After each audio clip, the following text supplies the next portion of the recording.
Hello everyone.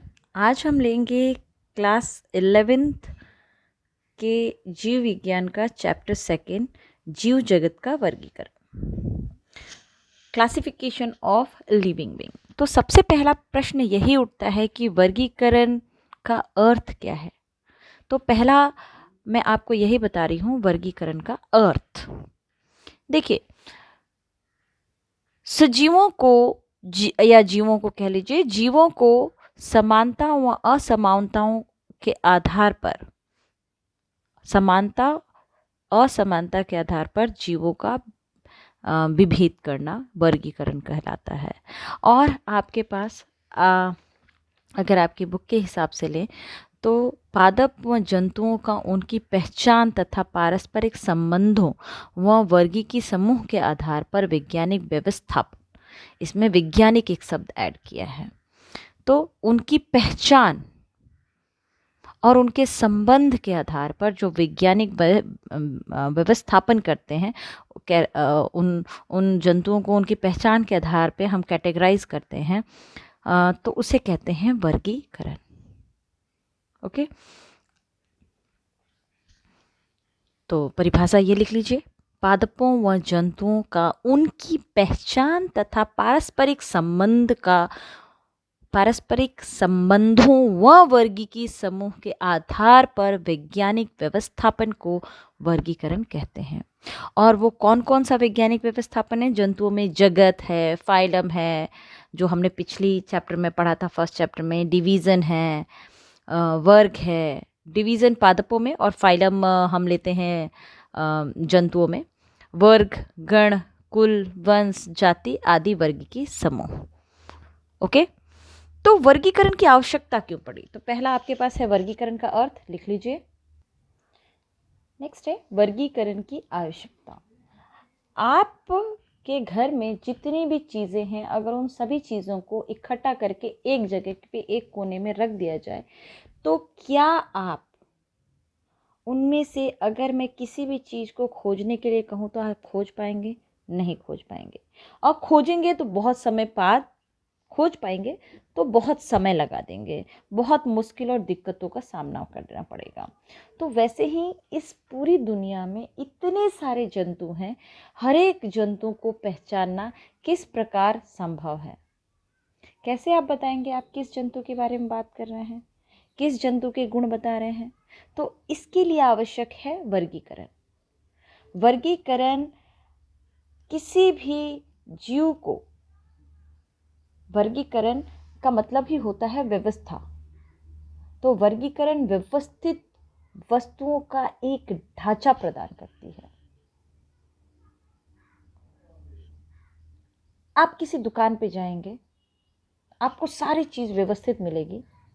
अगर उसमें से कोई एक चीज़ निकालने को कहे, आप आसानी से ढूंढ लेंगे, ढूंढ के ले आएंगे।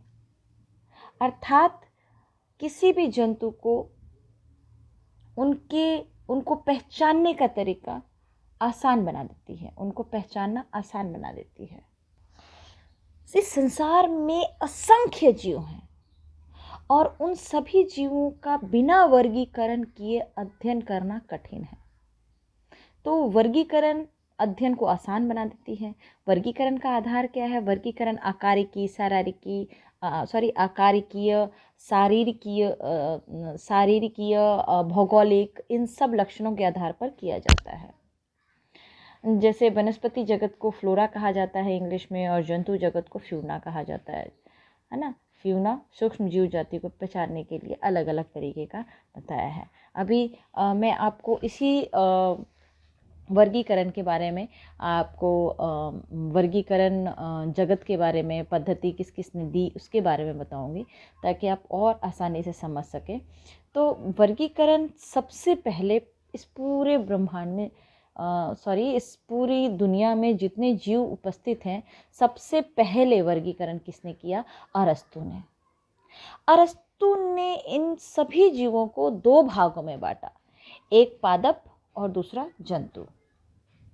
ओके, पादपों को उन्होंने फिर वर्गीकृत किया तीन भागों में।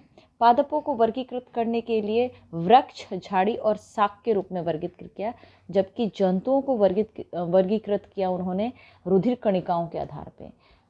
तो सारी कणिकाएं नहीं, लाल रक्त के आधार पे, कुछ जिनमें लाल रक्त उपस्थित है और कुछ में लाल रक्त उपस्थित नहीं है।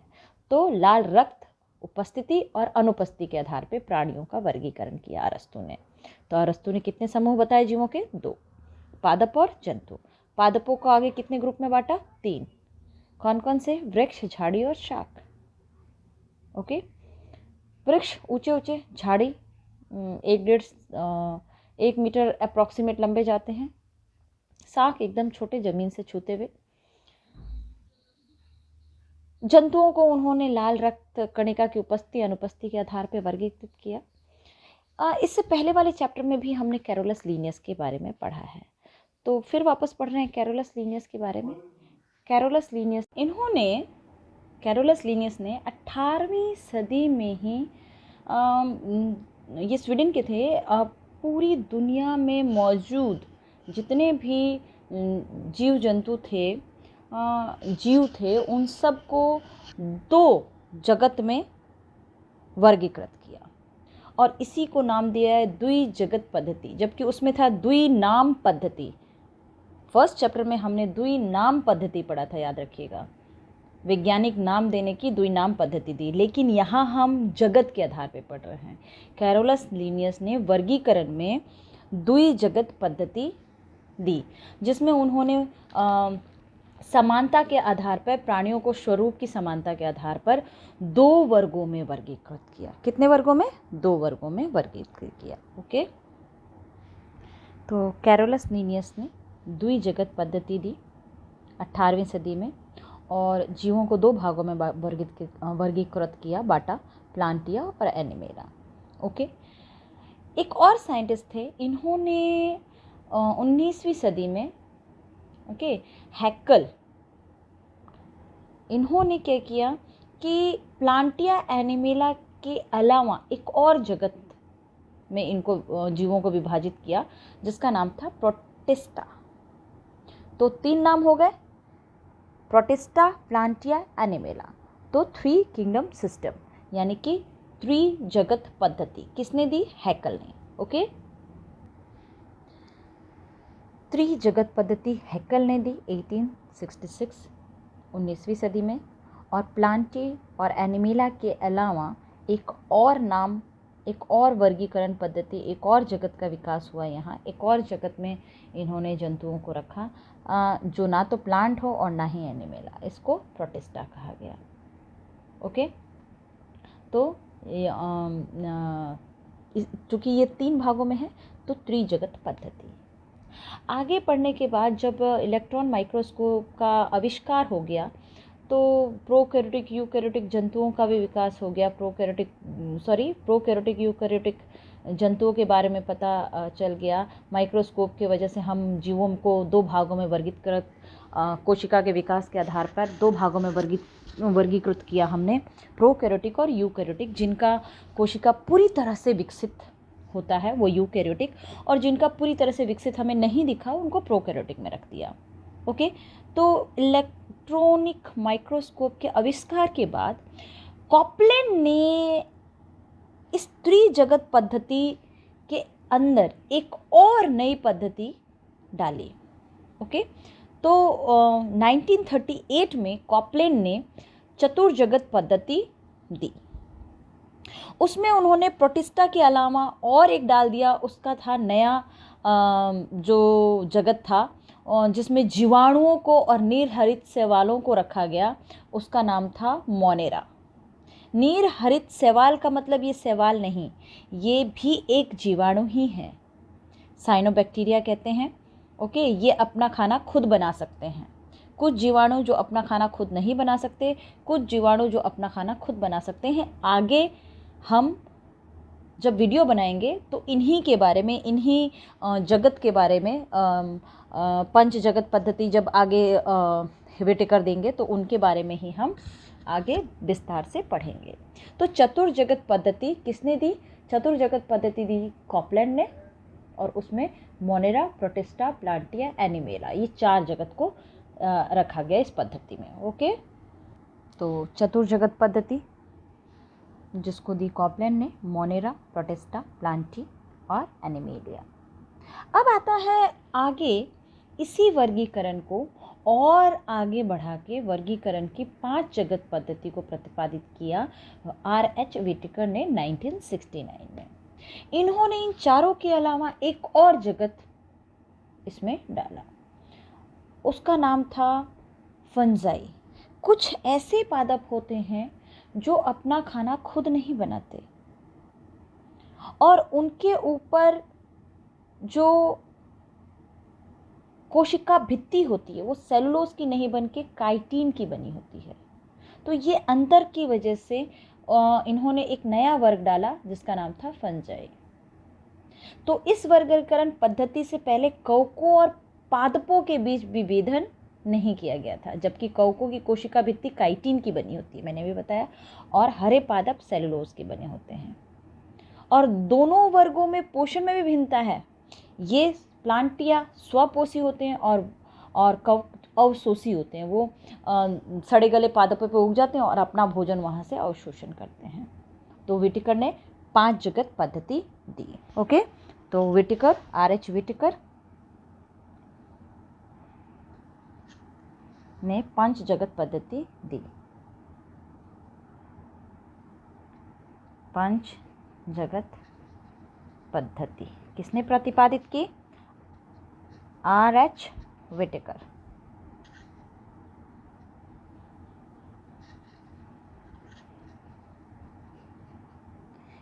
सन क्या था? 1969 में। ओके, 5 जगत पद्धति दी। ये है 5 जगत पद्धति। R.H. व्हिटेकर ने दी 1969 में, मोनेरा, प्रोटिस्टा, फंजाई, प्लांटिया, एनिमेला। ओके, तो इन 5 जगत को जो दिया व्हिटेकर ने, इनमें कुछ खास अंतर के आधार पे दिया। उन्हीं चीज़ों, इनका विभेदीकरण किया।